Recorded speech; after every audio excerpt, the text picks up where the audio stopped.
Welcome to the bold analysis. Am I the only one that is realizing this?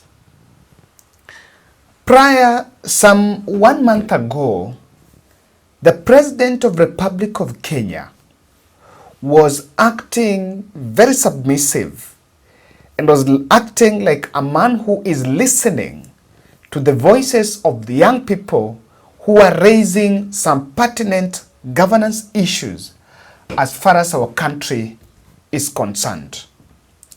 And in a roundtable interview that was convened by State House, William Ruto spoke passionately like a man who was listening. But there is a U-turn that seemed to have been made. And in this podcast, I want to look at this, why President Ruto and Kenya Kwanza team are actually making a U-turn and defying the demands of Gen Z, despite of an earlier stand, acting like they were listening.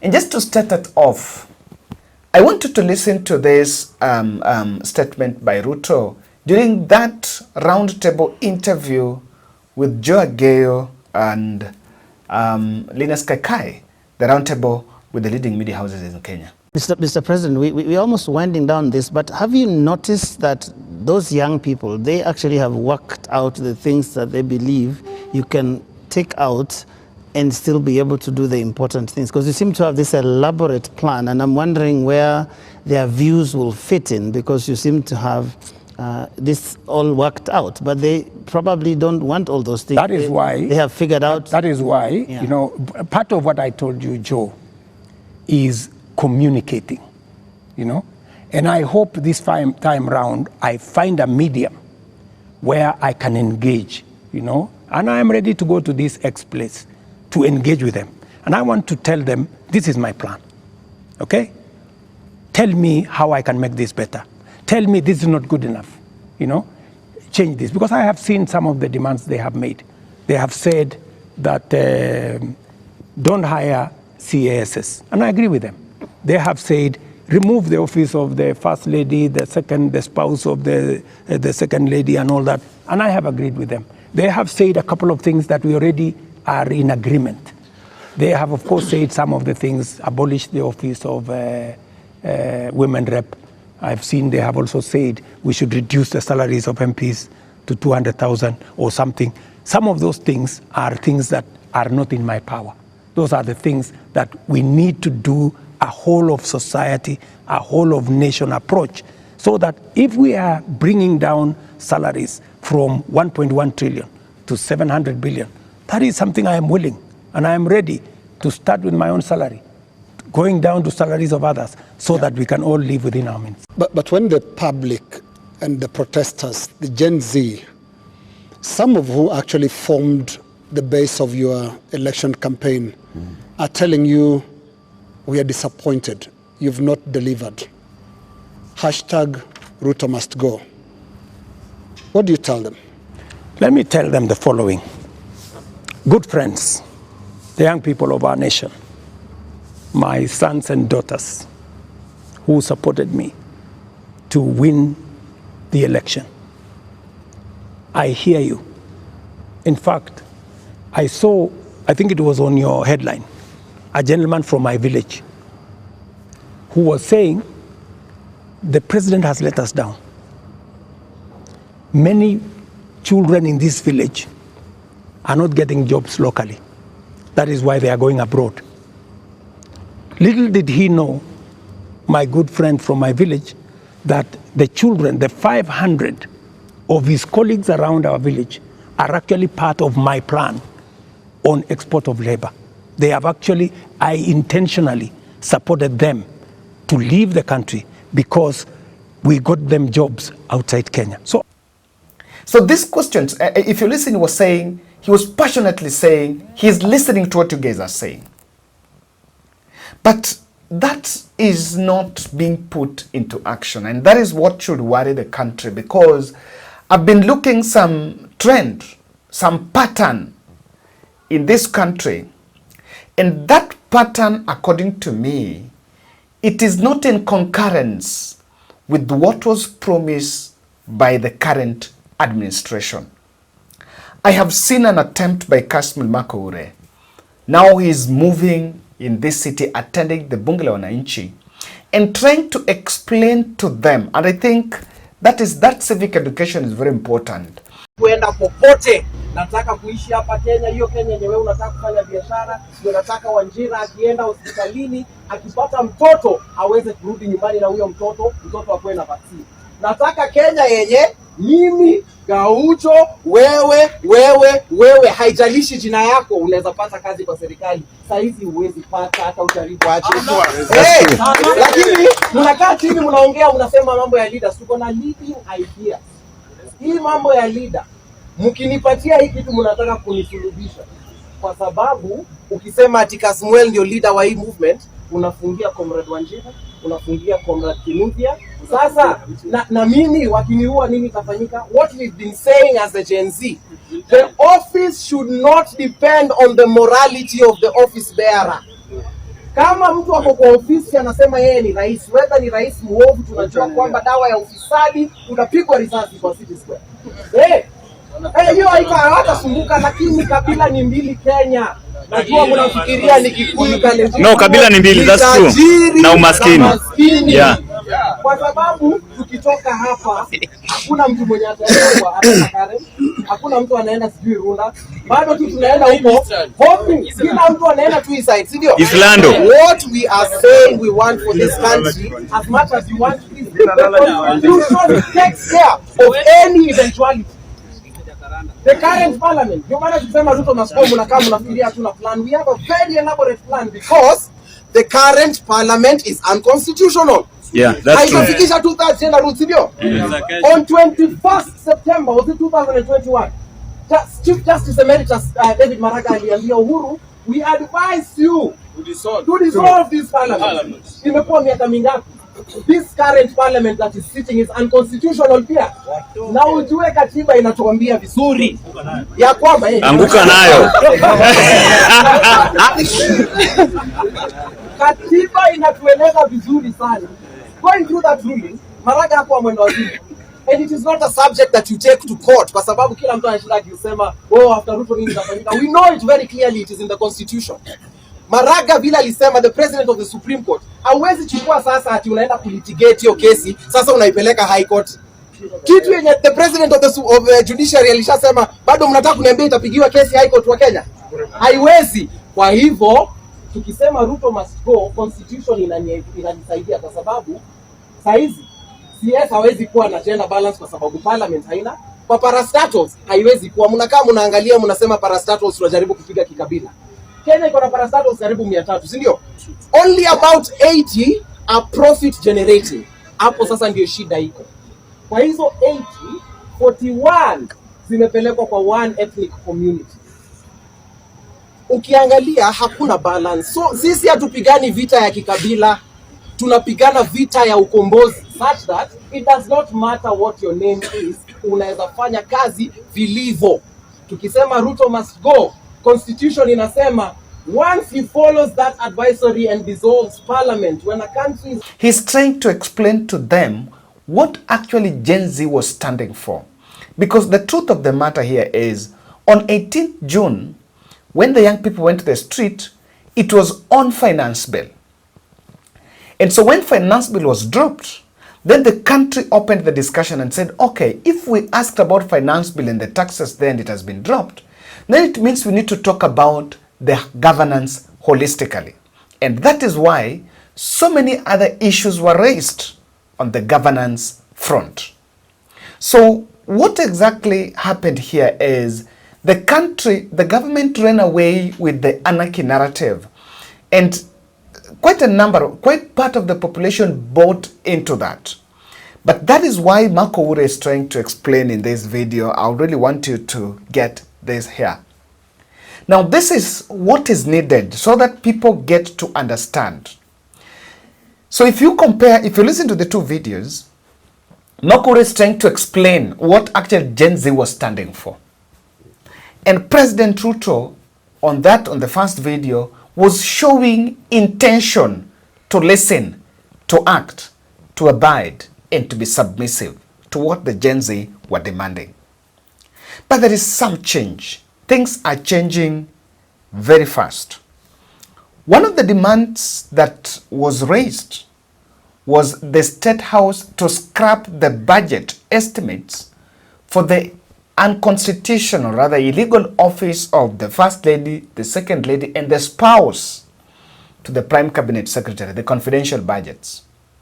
But the first time when Parliament convened, the Budget Committee said that the holders of that office are having valid contracts.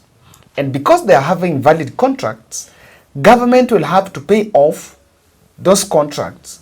And if they don't pay, they will get into litigation that will still cost more. So those estimates have to be reinstated. And something kept on, I kept on bothering something here, because with austerity measures, the office of,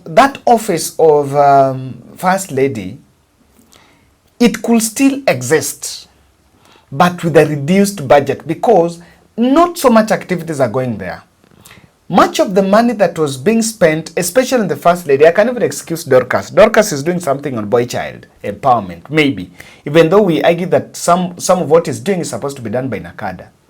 But the First Lady, Rachel, had just been using that money to invite, you know, posh pastors and clergy in the country, and organizing crusades every year.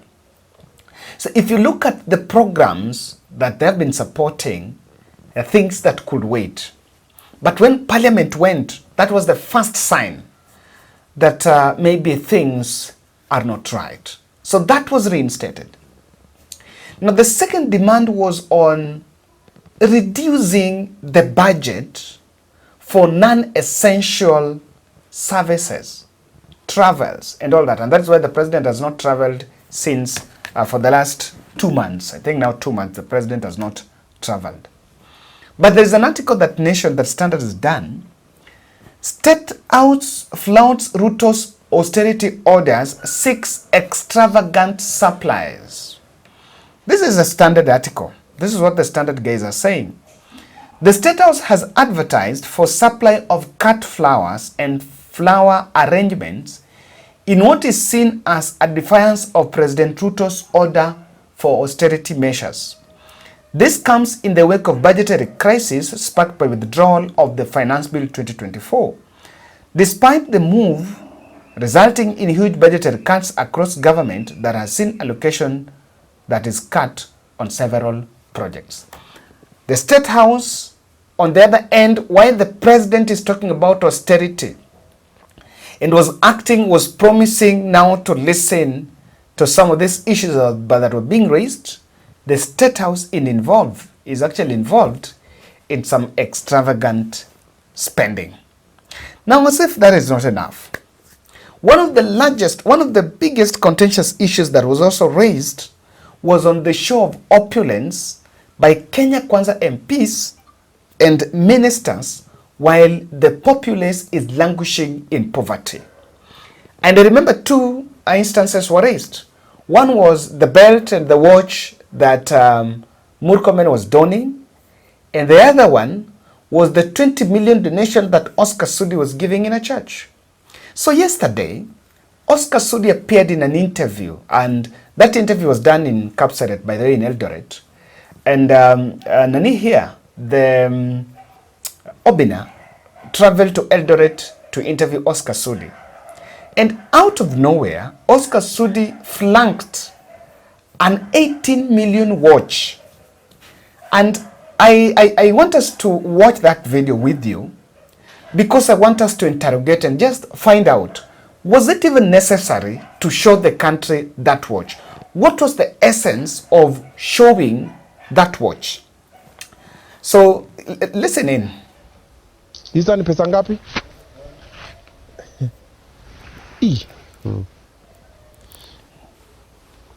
Oh wow, and it's also very heavy. Google. Wacha nipige na Google Lens niwaambie tu bei sahi. Google, please.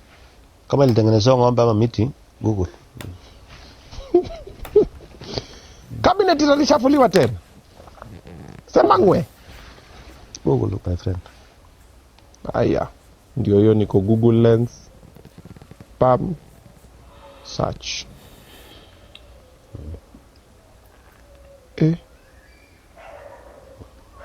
Upate exactly, usiende kwa hizo fake. Oh wow. Ngoja, so napata bei mingi. Tafuta hiyo kabisa, hiyo tafute ni mingi. Na nimezipata hapa. Hapa imeandika 128,000 US dollars. Wacha tu convert.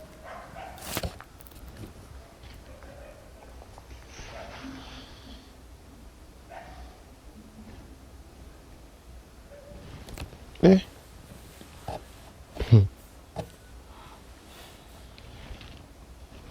16.6 million.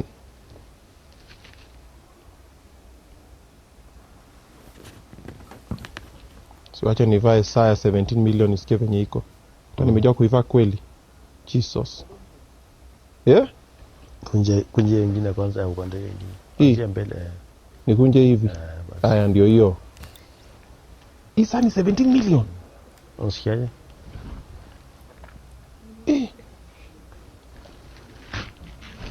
Now, welcome to wacha nifiche ingine kidogo. Ndio nifanye. Inachoma. Unataka kuvaa yangu? Msikia na gani? Unaweza pata na mzuri ushinde. Guys, the kipindi imeisha. Tunane Nairobi. This watch is 17 million. Webu mzoom naenda kuset pale Instagram. Wacha Fadhali mimi nipoteze kama mtu mmoja. Okay. I will recover. Sijakatwa mikono na sijapunguzwa akili. That's why we are going to open Timber XO in the next 1 week. By Wednesday it's not open. Oh, mumerudisha stock? Tunarudisha. Oh. Oh yeah. Okay. Stock tunarudisha the whole place. Najari niliona ile pombe imeenda hivi. Pombe ilipotea kwa 25 million. Mlipoteza pombe ya 25 million. Yeah, yani kila kitu pombe na nini. Na tukapoteza kupanda hotel tukapoteza fiti ya 48 million. Walipa mpaka nyama. Walipa mpaka hoteli kila kitu. Lakini ni sawa. Okay. So sasa hii kila kitu imeshajengwa nini tena back? Stock by Wednesday tuko around. Na mimi nataka nitangaze hapa kwa Obina show live.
Now, you listen to what Sudi is saying there until he's even saying that was given that watch by a former prime minister. I think in the middle of that video, he realized, because the comment section, people are really reacting, then he realized that Anachoma. So what he said, that he was given that phone, that he was given that watch by a former prime minister. That probably is not it. That is not it. Which prime minister? Who is this? Sudi has never been traveling out of the country. just to say the truth. I don't know if you check Sudi's Facebook page and see a photo he took with a former prime minister of another country who is his friend. We can add 1 plus 1 and it can't be 2. The 1 plus 1 in Sudi's story is becoming 11. So this is sure, and look at the tone. You know, he didn't care. The president said, these people that have been flaunting their wealth here, and that these ones that are knowing the voters will all keep quiet. In fact, Sudi said he will keep quiet. Then all of a sudden comes from nowhere, flaunting all that. 18 million watch. It is not a problem to have it. So many other people have those watches. But as a leader, and this has already brought a concern, coming through with that is a big problem. So that is another order, that is another demand from the Gen Z that I see had been defied by William Ruto's handlers. In fact, I even saw the other day Farouk Kibet landing in an event in a military chopper. That video was trending. I just don't know how. Now, the other one was corruption. That please, Mr. President, hire people on corruption that are corruption free so that competency can be in the table. As we speak, there is a drama happening now. And just see this tweet by Cyprian Nyakundi. EACC had flagged, had written a letter to Parliament not to approve Oparanya for cabinet. Oparanya had been facing recently a corruption case and was being up and there. Of course, unless the states want to say that the charges against Oparanya were trumped up charges. But Oparanya was facing charges. Now, Nyakundi is saying that DPP's office had to backdate a letter, and this, let me just read the tweet. It's a big shame for DPP's office to backdate a letter in order to illegally terminate the case against Oparanya. This is serious fraud, and Renson Igonga must take personal responsibility and even resign. He is more of a politician and not a DPP. So someone is already complaining about the way, and now he had to pick up, you know, we have 50 million Kenyans, and even if you still have a deal with Raila will still get another better person, even from Kakamega, without picking someone who is already, reputation is already been soiled by the same administration. So in the wider look of things, there is some pattern you can see.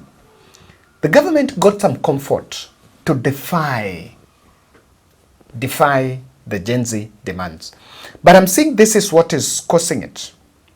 I think this powerful narrative, this narrative that a powerful figure, a force, be it Ford Foundation, be it you think it's Moncala billionaires, be it you think it's Rigathi Gachagua, or you think it's Uhuru Kenyatta, or you think it's Raila, or you think it's anyone. That narrative was a biggest mistake. Because even UDA leaders then said, okay, this protest was never genuine about our watches and our belts and our opulence. These protests were just to destabilize government. And you can see quite a number of those politicians have been going in rallies and saying that some people wanted to overthrow government. So that narrative has given people some comfort that, okay, those protests were not, those demands were never organic. Those demands were never genuine. Those demands were just proxy. But the public, if you ask members of the public, whether someone paid someone to go to the street or not, but if you ask members of the public, they will tell you, these MPs are, these leaders are overspending taxpayers' money. The other second thing I'm seeing is, this Raila's deal was a poison chalice. Because I know, and we've said categorically, that the Gen Z demands have nothing to do with Raila going to government. And people interpret, and it's very true as we can say it, that Raila and the team hijacked a genuine Gen Z movement to get into government. Because William Ruto needed people who just employ some divide and rule. That because people are protesting, and these people have said they are formless, they are leaderless, and every form of lessness, there is any form of lessness in them. So I need to go to take ODM so that those who support Raila Odinga, because Raila Odinga have a huge following, they're not going to protest, and with that, I will deflate the protest. Now, that was a casual way of just reducing people, removing people from the street. And the fact that now there are no protests, you know, the protests I've seen them talking about Nani. The government sat back and realized, okay, we've suppressed it. No, now it was weekly. It has now been moved to like now 2 weeks later. So from that, there is something that is going on. And in fact, if you ask me, I think the people behind Nani are also just getting an exit. It's not going to go beyond that Nani. Now, that Raila deal is giving Ruto some comfort. But I can say this, if these governance issues are not addressed, things will reoccur. Remember, we will still have a finance bill. And if we don't address some of these things, we will still be in trouble. Number two, I think, despite of Ruto promising, I will deal with these people, I will talk with my people to do this, that was never done. He never talked to these people who are complaining about this issue because they believe everything that was planned was about anarchy. So internal command was not there. Now, the amorphous nature of the Gen Z gave the government some comfort, like there is no accountability. They cannot push us. They are formless. They are tribeless. They don't have a leader. They are leaderless. All form of lessnessness in that Gen Z is giving government some comfort because they cannot push instant accountability. For example, from what Sudi had done, if the Gen Z had a leadership, then you would have expected them to call a press briefing and condemn what Sudi had done, or rather react about it. So I think that is what is in it, and what should worry the country and even should worry William Ruto is now the way those demands are now being dismissed. People have maybe gone back to factory settings, and the government is acting like nothing happened while people stormed parliament. Maybe we forget too fast. Thank you.